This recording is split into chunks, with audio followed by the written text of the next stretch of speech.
MIPA 4 SMA Negeri 1 Banjarbaru. Kesempatan kali ini saya akan mereview salah satu buku non-fiksi dengan judul Buku Latihan Soal Mantapu Jiwa. Buku ini karya dari Jerome Pauline Sejabat yang diterbitkan oleh PT Gramedia Pustaka Utama. Jerome Pauline Sejabat atau biasa dikenal dengan Jerome Pauline adalah mahasiswa Indonesia yang berkuliah di Waseda University di Jepang dengan jurusan S1 Matematika. Jerome juga dikenal atas video-video edukatifnya yang dia unggah di akun YouTube Nihongo Mantapu.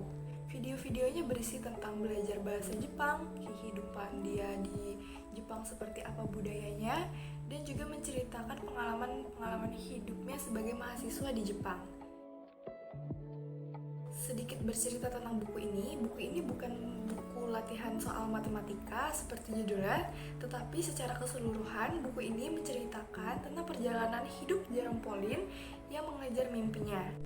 Bagaimana ia berkutat dengan soal matematika selama bertahun-tahun, bagaimana ia bisa berkuliah di Jepang, dan bagaimana Jerome membangun konten YouTube-nya hingga sampai sekarang. Jerome Pauline yang lahir pada tanggal 2 Mei tahun 1998, hari-hari yang dekat dengan kerusuhan di Jakarta. Sejak ia masih duduk di bangku SD kelas 2, ia sudah memiliki cita-cita untuk berkuliah di luar negeri. Karena alasan yang sangat sederhana, ia ingin pergi kuliah karena ingin berlibur bersama keluarganya ke Disneyland seperti teman-temannya. Dan ekonomi keluarga yang tidak bisa berlibur ke luar negeri membuat Jerome semangat dan rajin untuk belajar agar bisa mendapatkan beasiswa kuliah di luar negeri. Sejak masih SD, ia sudah sangat rajin belajar. Berlanjut ke SMP dan SMA, ia mengisi waktunya dengan belajar dan mengikuti perlombaan berbagai olimpiade, menghadapi kekalahan dan kemenangan, tes-tes di universitas yang ia impikan, sampai menceritakan perjuangannya untuk mendapatkan beasiswa kuliah di Jepang.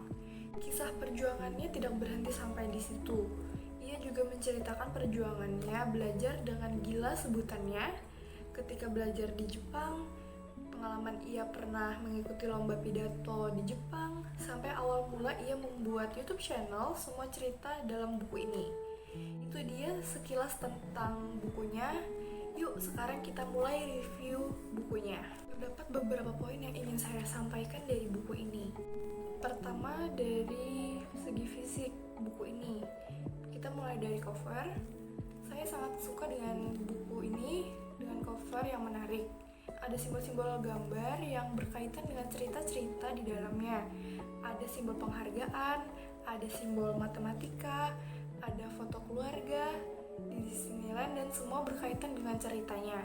Kemudian masuk ke dalam bukunya, di sini terdapat pembatas buku yang mirip dengan covernya. Selain itu, animasi dan font besar yang bisa membuat saya semakin semangat untuk membaca bukunya.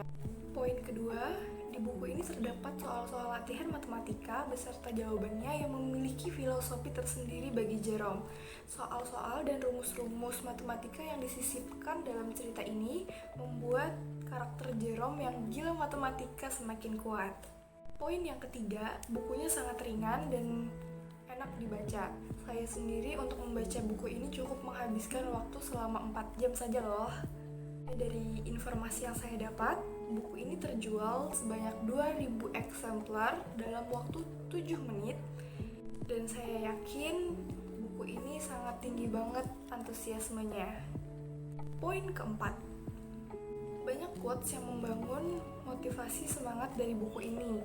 Ia menyebut quotes-nya itu dengan sebutan #rumus Jerome. Salah satu quotes yang saya suka terdapat pada halaman 26. Begini bunyinya: "Aku tahu mimpiku layak dibayar sebegitu tinggi oleh keringat dan kerja keras. Aku tahu mimpiku layak diperjuangkan dan tidak ada yang bisa memperjuangkannya selain oleh diriku sendiri." Selanjutnya, poin kelima. Kelebihan-kelebihan yang tadi saya sebutkan, ada menurut saya satu kekurangan dari buku ini, yaitu di bagian perjalanan menjadi seorang YouTuber. Menurut saya cerita ini tidak sedetail seperti ia menceritakan tentang pengalaman dia untuk mendapatkan beasiswa kuliah di Jepang. Cerita pengalaman YouTube-nya hanya terdapat 50 halaman terakhir dari buku ini. Nah, semoga Jerome dapat menerbitkan buku selanjutnya dan bercerita tentang plot-plot yang kosong ini. Poin ke-6. Buku ini cocok banget dan saya sangat merekomendasikan untuk anak-anak remaja di Indonesia agar bisa menemukan mimpimu apa dan memperjuangkan untuk mewujudkan mimpi tersebut. Jerome bisa menjadi sosok contoh yang baik dalam memperjuangkan mimpi yang dapat dicontoh oleh anak-anak remaja di Indonesia. Saya harap kalian mau membaca buku ini karena banyak pembelajaran yang bisa diambil dari buku ini. Sekian itu saja review buku latihan soal Mantapku Jiwa dari saya. Terima kasih sudah menonton video ini. Dan wassalamualaikum. Dadah.